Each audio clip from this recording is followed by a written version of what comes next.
Hello দর্শক, আসসালামু আলাইকুম। আশা করি সকলেই ভালো আছেন। তো দর্শক দেখতে পারছেন, তুমি আর করবা না।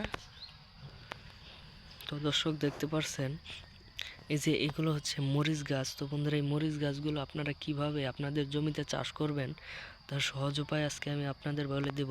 তো বন্ধুরা, এই মরিচগুলো আপনাদের জমিতে আপনারা এই মরিচের চারাগুলি আপনারা বাজার থেকে কিনে আনবেন।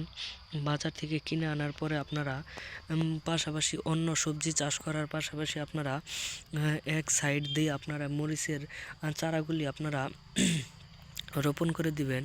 এই চারাগুলি কিন্তু খুবই দ্রুত বড় হয়ে যাবে এবং আপনাদের গাছে যে দেখতে পাচ্ছেন যে গাছটির মধ্যে অনেক ফুল ধরেছে।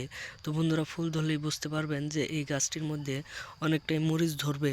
তো বন্ধুরা, এই মরিচগুলো কিন্তু আপনাদের প্রচুর পরিমাণের দাম হয়ে থাকে। তো বন্ধুরা, আপনারা চাইলে আপনাদের জমিতে পুরো জমিতে কিন্তু আপনারা মরিচের চাষাবাদ করতে পারেন এবং এই মরিচগুলো কিন্তু এক সময় এগুলো তুলে নিয়ে আপনারা যখন পেকে যাবে তখন কিন্তু তুলে নিয়ে আপনারা রোদে শুকিয়ে কিন্তু শুকনা মরিচ তৈরি করতে পারবেন এবং এই শুকনা মরিচগুলো কিন্তু মিনিমাম 1 থেকে 1.5 বছরের মতো রেখে কিন্তু আপনারা খেতে পারবেন। তো বন্ধুরা, এই শুকনা মরিচগুলো কিন্তু খুবই কার্যকরী হিসেবে কাজে লাগে। তো বন্ধুরা, আমাদের ভিডিওগুলো আপনাদের ভালো লেগে থাকে অবশ্যই চ্যানেলটি সাবস্ক্রাইব করে দিবেন। ধন্যবাদ সকলকে, সকলেই ভালো থাকবেন। আসসালামু আলাইকুম।